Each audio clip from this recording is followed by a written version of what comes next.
আসসালামু আলাইকুম। আশা করি সবাই আপনারা ভালো আছেন। এসএসবিডি ইউরোপ ইতালি থেকে আমি আছি আপনাদের মাঝে।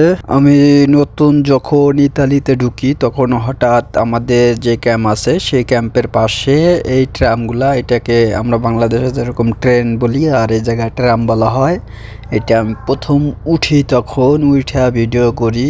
তো অন্যরকম অনুভূতি ছিল এটা ওঠার সময়। তো এটার ভিতরে আপনি উঠতে গেলে একটা কার্ড পাঞ্চ করা লাগে, ওই দেখতে পাইতেছেন ওইখানে কার্ড পাঞ্চ করা লাগে, না হইলে আপনাদেরকে তারা আপনাকে যে একটা জরিমানা করতে পারে তারা হচ্ছিল টিটিগুলো আপনি যখন তখন দেখলেই ধরতে পারলে আপনাকে একটা জরিমানা করবে 41 ইউরোর মতো। আর ইতালিতে আপনি 41 ইউরো যা বাংলা টাকায় প্রায় 5,000 টাকার মতো।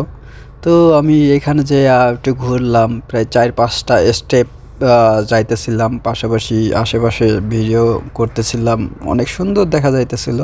তখন অনেকটা গরমও ছিল, ভিতরে এসি চলে এই ট্রামের ভিতরে, পাশাপাশি বাইরের দৃশ্য তো আপনারা দেখতেই পাইতেছেন যে গরমকালে অনেক সুন্দর লাগে এই দৃশ্যগুলা।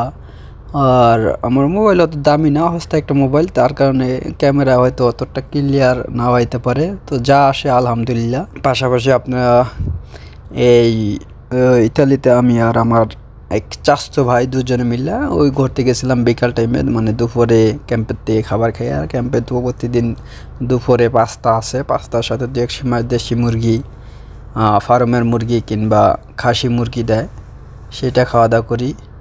আর এখন এই এক জায়গায় আসছি, সেইখানের থেকে এখন নাইমা যাইতেছে কিছু লোক, আর আমরা এখানে নামলাম এক স্টেপ পরে। এখানে নামার পরে পাশে এক জায়গায় পানির খাবারের সিস্টেম আছে ইতালিতে অনেক জায়গায়, এই পানি খাবার ওই জায়গায় যায় পানি খাইলাম, পানি খাইয়ে আবার পরের এখান থেকে ঘুরেও আর এক স্টেপে গেলাম, ওইখান থেকে আবার আমরা বাসার দিকে ব্যাক করব।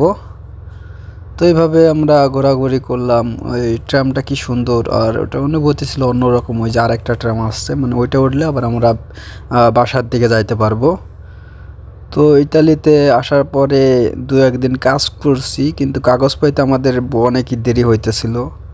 আল্লাহ হয়তো যেটা করে ভালোর জন্য করে, তো আমাদের কাগজ পাইতে পাইতে 7 মাস লেগে গেছে। আর আমরা এখন হাতে সৌজন্য পাবো কিছুদিনের ভিতরে। সেটা এই ক্যাম্পে যারা আসে তাদেরকে অনেক লেট হয় সৌজন্য পাইতে, কিন্তু কি করার, উপর আল্লাহ যেটা করে যার জন্য করে, সে হয়তো ভালোর জন্যই করে। এখানে আমরা সৌজন্য পাবো। পাশাপাশি আমাদের ক্যাম্পে আমাদের পরে যারা আছে, যারা আয়সা ফিঙ্গার দেওয়া দিচ্ছে, পাশাপাশি তারা সৌজন্য পাইছে, কমিশন দেওয়া দিচ্ছে, এখন তাদের সব কিছু হয়ে গেছে। আর আমাদেরটা এখনও সৌজন্য হাতে পাইনি, তবে কিছুদিনের ভিতরে পাবো, আর সেটা আলহামদুলিল্লাহ।